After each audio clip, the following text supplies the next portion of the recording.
રાજકોટના ગોઝારા અગ્નિકાંડ બાદ ફરી એકવાર સુરત મહાપાલિકાનું તંત્ર જાગ્યું છે. ગેમ ઝોન સામે કાર્યવાહી કર્યા બાદ 2 દિવસમાં સ્ટેશન વિસ્તાર, ટેક્સટાઇલ માર્કેટ, હોટલ અને હોસ્પિટલ સહિત અનેક કમર્શિયલ સંસ્થાઓમાં સીલિંગની કામગીરી હાથ ધરી છે. ઉધનામાં એમ્યુનિટી સેન્ટરની 140 દુકાન, clinic, gym, tuition classes, restaurant, hotel મળી 200મી વધુ મિલકત સીલ કરાઈ છે. અપૂરતી ફાયર સુવિધાના કારણે ઉધના ખાતે આવેલા અનુપમ એમ્યુનિટી સેન્ટરની કુલ 140 દુકાનો સીલ કરાઈ છે.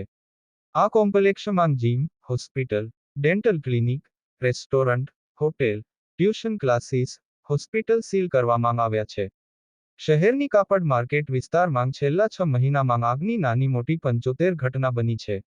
ઉલ્લેખનીય એ પણ છે કે શહેરના ભરચક વિસ્તાર ગણાતા સલાબતપુરામાં 73 માર્કેટ પાસે ફાયર એનઓસી જ નથી. ફાયર વિભાગ પાસેથી મળતી માહિતી મુજબ 6 મહિનાની અંદર કાપડ માર્કેટ તેમજ લૂમ્સ કારખાનામાં આગ લાગવાની ઘટના આશરે 75 જેટલી નોંધાઈ છે.